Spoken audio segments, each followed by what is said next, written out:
So last week, not all of you were here. So we opened up this series on light. And one of the reasons why I opened up the series on light is because I'm trying to stack my life right now, which means putting a lot of my values together into one. And stacking my life involves taking what I'm learning in homeschool and bringing it to the meditation class.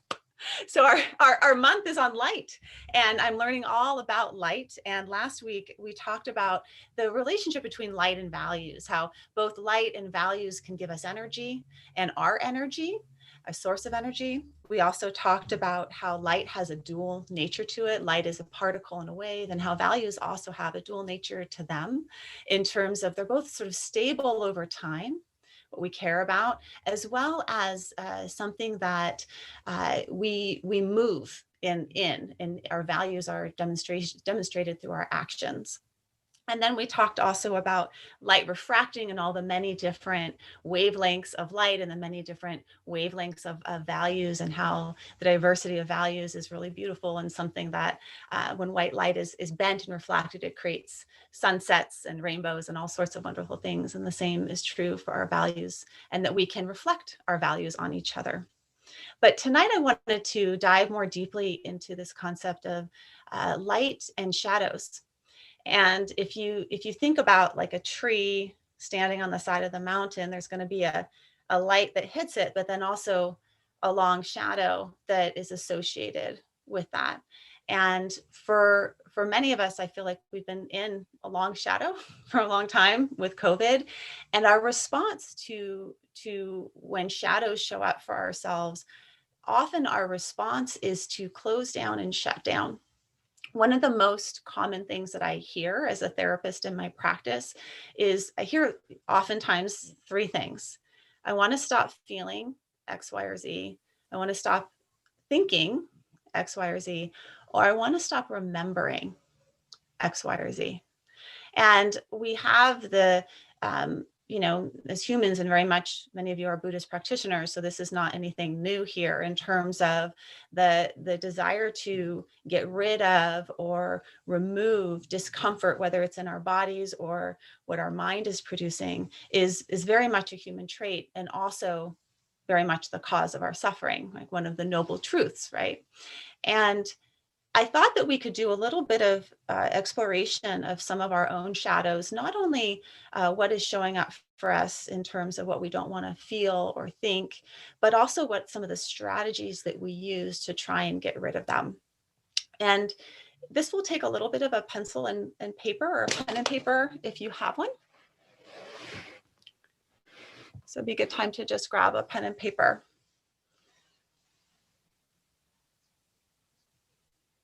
I forgot to say that part of the nut seed mix of our trail mix is writing. So that's part of it, journaling. These are all just different avenues to get into and access different parts of ourselves, right? So through writing, through meditation, through movement, or even just through receiving the words of others. So on your piece of paper, I want you to just start by doing a little free writing of answering these three stems that are the most common stems, that maybe think about what's your experience of today or this week, something that's present for you that you may be struggling with, and answering the questions of, I want to stop feeling, I want to stop thinking, or I want to stop remembering. And if you could wave a magic wand, what would you really, if you could, what would you want to stop thinking, feeling, or remembering? Just take a moment to write your responses to those questions.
And we could write novels and novels on this topic, because I imagine we have lots that is uncomfortable underneath our skin. And some people notice when they're writing about what they want to stop feeling or thinking or remembering, it's sort of a, for some people it's a quick, things come to mind pretty quickly. I don't know if that's the case for those of you that are writing.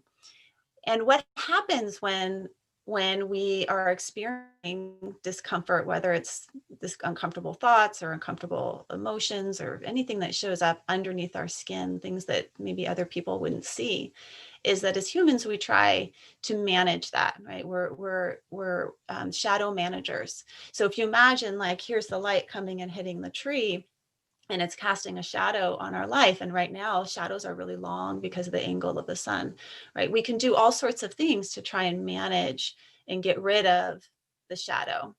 And some of the things that we try and do to get rid and manage the shadow may be things like we try and move really quickly through it. Like, if I move quicker through this talk, then I won't feel as uncomfortable, just be over with, be done with, right? And just if there's a lot of conspiracy theories out right now, but I think most people agree that the earth is moving in a circle. So if you move through one shadow, it's most likely another shadow will show up, right? So that's one strategy. Maybe we rush through it. Another strategy that people do is they brace with their bodies. A lot of tension in our bodies right now. And I think a lot of people are noticing that, seeing the impact of tensing ourselves throughout our day. Our shoulders are raised, our stomachs are tight. And that bracing with our bodies is oftentimes an attempt to brace against and not feel, right? Another strategy that people will use is the numb out strategy. And the numbing out, there's so many convenient, easy ways to numb out from the shadow, right? We all have them, we all do them.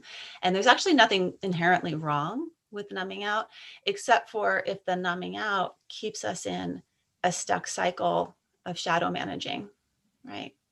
So we may try and think about something else, distract ourselves, numb out with substances, numb out with our phone, numb out with our minds in some way. And all of us have our thing. And maybe you could just take a moment to just, if there's one of those that you want to write down, you can write it down, or you can just think about it. What am I doing to manage or get rid of these things? Like, what am I trying to do to stop feeling, thinking, or remembering?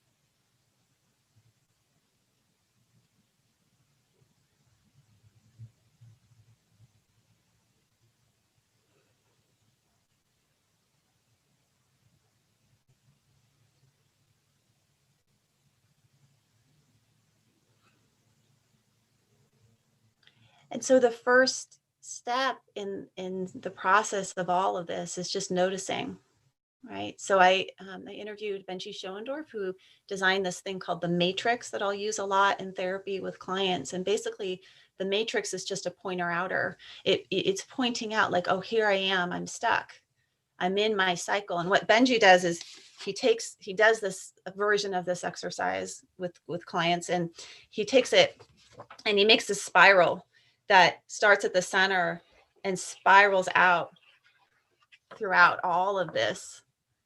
And as a demonstration of, this is my stuck loop. This is it. When this stuff shows up, I do this to manage it.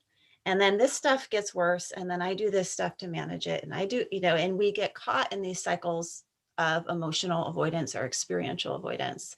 We get caught in running away from shadows. So today, with our bodies and with our meditation, I want to offer another option. And this is one that I think is very simple, but is not easily done. So it's the practice of acceptance. And there's many reasons why we could practice acceptance, one of which is because I don't want to be in the stuck cycle anymore. And I've tried everything else, so I'm willing to maybe try this. There's another reason why we could practice acceptance. And I want to show you a little video that demonstrates it. So this weekend, I went to go watch one of my son's best friends jump off La Cumbre Peak in a paraglide, 11-year-old boy. So La Cumbre Peak, where he was, I don't know, it's pretty high up, and these paragliders, they just right off the road where all the mountain bikers bike up and the runners run up, they go down to this little platform that has this little opening that overlooks Santa Barbara, and you can see all the way out to the ocean. And if you've ever seen a paraglider jump before, which I have not, and I've certainly never seen an 11-year-old paraglider jump, but if you see a paraglider jump, what they do is they lay out their big parachute behind them, and then they walk up to the edge, and they literally run off the side of a mountain.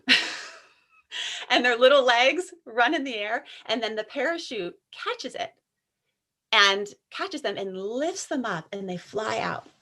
So I was watching these paragliders, and we're watching boom, boom, one at a time go. And the really experienced ones, they just like come down, they set up their parachute, and they launch themselves. And you don't even see them. They don't even say goodbye. They just take it with the wind, right? So we went through all of them, and my son's friend was the second to last, and we watched him go. And I had promised one of the women in line that I'd take a video of her. I'm like, oh, no one's here to support you. I got a video. This is like amazing, right? And she's like, oh, no, it's okay, but I promised. So everyone had left the mountain, and it was this woman who was on her own with a coach. She'd only done this once before, and she goes to run off the mountain with her coach. She was in tandem. They run the mountain, and the parachute gets like, they can't get the wind, or the wind was too big. I don't know. I'm not an expert. Something happened. And so they had to go back and do it again. And that to me was the most powerful thing that I've seen in a long time, was watch someone try and run off a mountain and it not work and have the courage to do it again. So I wanted to share this with you because there's something that can't be said in words about what happens when we accept. And it's more than just we're out of our cycle. It's that we're set free.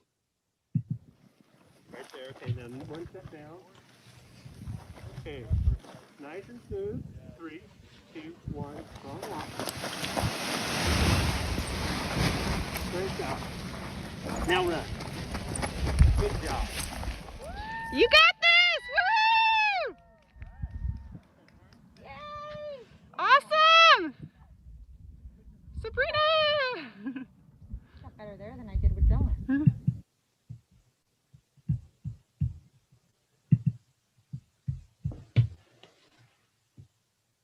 You can feel it, right? Like, could you feel the feeling of complete liberation in that moment where she just did it? And we've all had our own inner version of that, right? Sometimes just talking to a difficult person in our life, a family member that we've had blocks with for a long time, and being able to move towards them and show compassion and care. Or sometimes it's doing something in a personal level with our job or a career. And other people don't know, but that's what it's feeling like inside our body. It feels like you're about to jump off a cliff, and then you do it and you feel this like flight, this experience that takes place. So that's the beauty of acceptance. And we can accept in many different ways. We can accept with our bodies. We can accept, we'll practice that of how do we let go and accept with all the places that we're holding, all these crazy places that we hold tightness in our bodies around. We can open and allow with our bodies. We can accept with our minds. This is Dan Siegel's work of the yes brain, right? The practice of saying yes to life, of baby, Marcia has talked about putting a welcome mat out. So just welcome, like saying that, I just welcome you. I open and allow to what's here. And then we can accept with our actions by taking actions that are maybe outside of our comfort zone or stepping towards our values. And in that sense, we're in the shadow while we're also appreciating the light. And a lot of times our shadow says a lot about what we care about. So it behooves us to make friends with our fears.